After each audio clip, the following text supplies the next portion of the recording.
Welcome to episode 2 of Data Driven, powered by Wejo.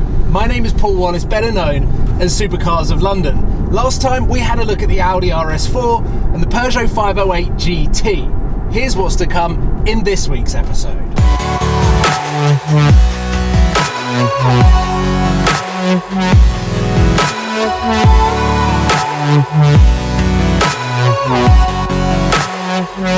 The BMW M8 and the very pretty Alfa Romeo Giulia Quadrifoglio are equally impressive cars. And I'm not just talking about the performance, I'm talking about their connected data features.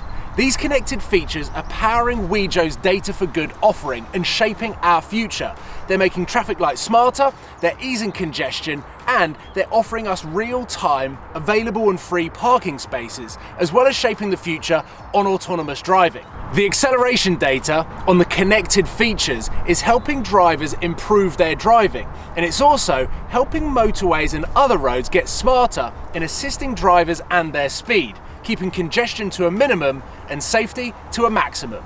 And the speed that modern cars are capable of, it's essential that connected vehicle data is used to assist the drivers. To find out more and to test the BMW M8 competition's performance and connected features, let's meet up with racing driver Oli Webb and Wejo founder and CEO Richard Barlow to put the M8 through its paces on the Wejo track.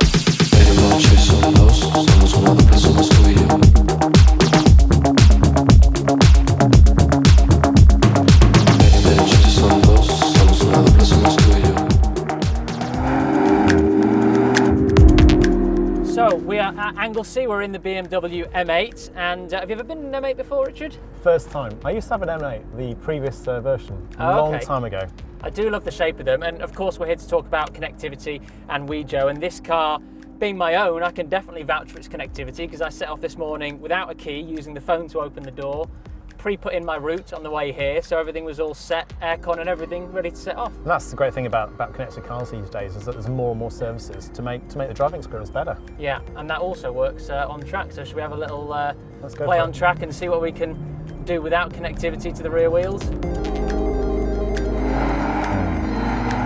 Okay, so we've talked about a lot of the internal connected features and the external from the mobile app from BMW Connect as well. But there's also the connected features in the sense that obviously ESC, TC and everything in this car from the four-wheel drive system can then revert to two-wheel drive. So it's quite interesting that you see a lot of them even on the hatchbacks now, on the Toyota GR Yaris that we've got here.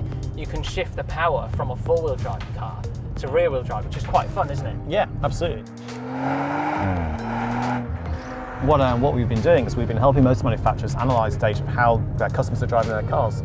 So we're working with Cosworth, who they provide telemetry services in F1, in Indy, in NASCAR, but they're actually also providing their performance data recorders to the likes of Corvette. And we're helping motor manufacturers like Corvette and like most motor manufacturers like BMW understand about how their cars are being driven. So this is going to really scare BMW today, but to see how the cars can really be driven right on the limit. Which is quite incredible as well, because it's a pretty impressive feat, because these BMW cars were, especially this size, started off life as fairly heavy saloon cars, and then you got towards a lot of these M manufactured cars, and now the performance of them is incredible, and that connectivity really helps, like you said, learning the drivability of it, and then yourself working with the brands make these cars not only efficient but enjoyable. Absolutely. I mean, so you can pretty much defy physics now with the electronics of the cars, can't you? So. I'm pretty impressed with the BMW M8, but let's see how it holds its own against the mighty Audi RS4, driven by racing driver Adam Christo.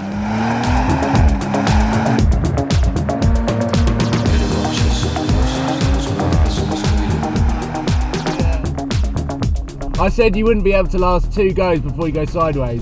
I tried to turn it off just then and it didn't, so I had to be sensible for another go.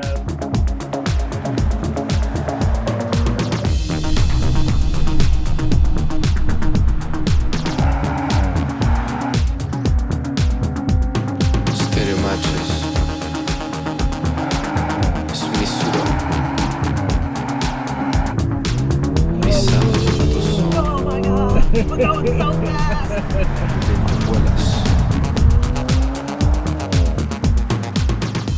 Both the BMW and the Audi are equally impressive out there, but there's another car on track that might be a little bit prettier.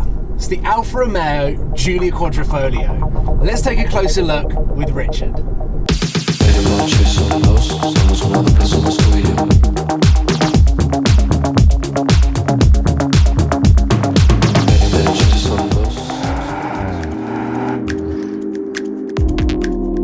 So this is the Alfa Romeo Giulia Quadrifoglio, and you'll see here the clover leaf, and that's a sort of symbol of sort of the pinnacle of the Alfa range.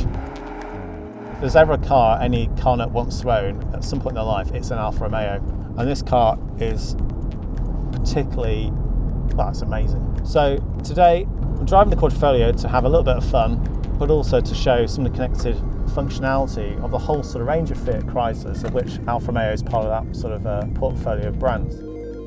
Fiat Chrysler is one of Wejo's customers, and we've been working with Fiat Chrysler now for over 4 years, over in the US to start with, but now we're coming across to Europe and further afield as well. And that's part of Wejo's entire portfolio of cars and platform, which now exceeds over 10.7 million live vehicles on a supply base of 50 million cars. We get various sensors off the car. So, we get anonymised location data, and that helps us improve congestion in cities, helps us reduce emissions in cities. In fact, we see 7% of all vehicles in New York, as just one example. But specifically what we're doing at Fiat Chrysler is we're looking to help improve cities, we're looking to help improve emissions and congestion. And beyond that, we're looking to introduce new products, such as cars like this can share parking availability. This particular model has got all sorts of connected functionality, of which Wejo provides part of the power behind in the US. Features in the car include sort of remote controls, so you can use an app to, for example, warm the seats up, set the AC in the morning. The car's also got things like B-Call and E-Call, and those are just some examples of some of the advantages of having a connected vehicle. We're just at the start of the connected vehicle data revolution. Only 11% of global vehicles have connectivity, but that's still 100 million cars, and Wejo is the chosen platform by the industry that's taking this data in from vehicles and providing great experiences for drivers and users of vehicles.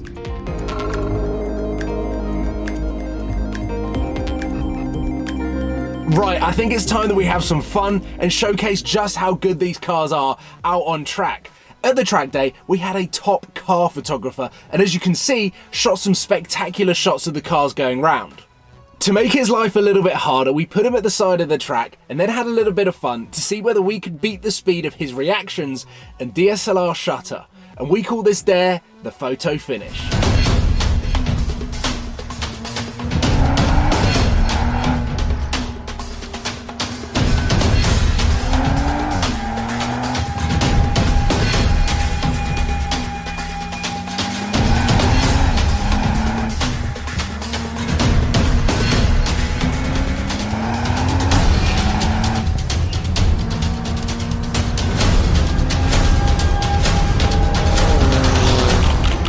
Sharp, that one.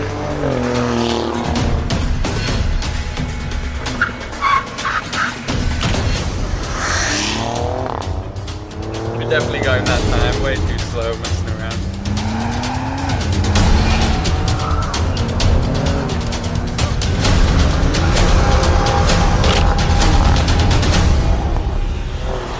Surprised actually, the A35 is pretty fast off the mark. As you can see, Ollie and Adam had quite a bit of fun trying to make life difficult for our photographer, but once we got him out on track with us, he soon showed just what a great photographer he is. I'm quite curious to see how these two cars compare out there on the track, so I think it's time that we find out some lap times. Stopwatch ready? Stopwatch is ready. 3, 2, 1, go. That sounds good. 3, 2, 1, go! Yeah, but I felt like his reactions let him down there. Yeah. Go. Okay, So that was not a bad start, but you want to see. it's about 5 seconds too slow.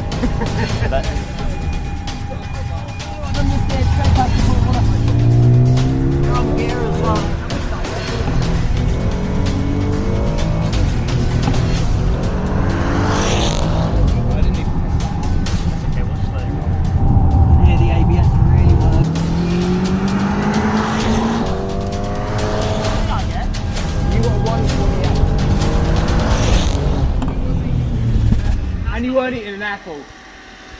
True, but that's got to be quicker.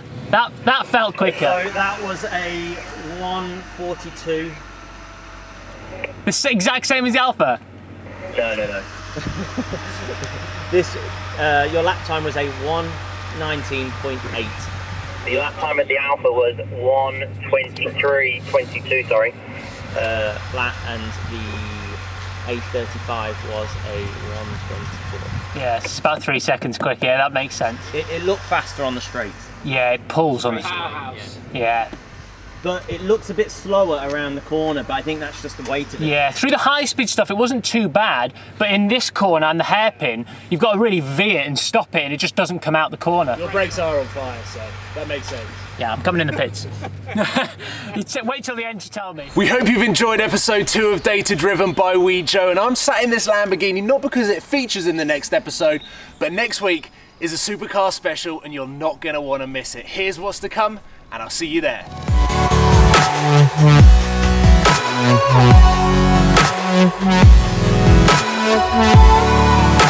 back.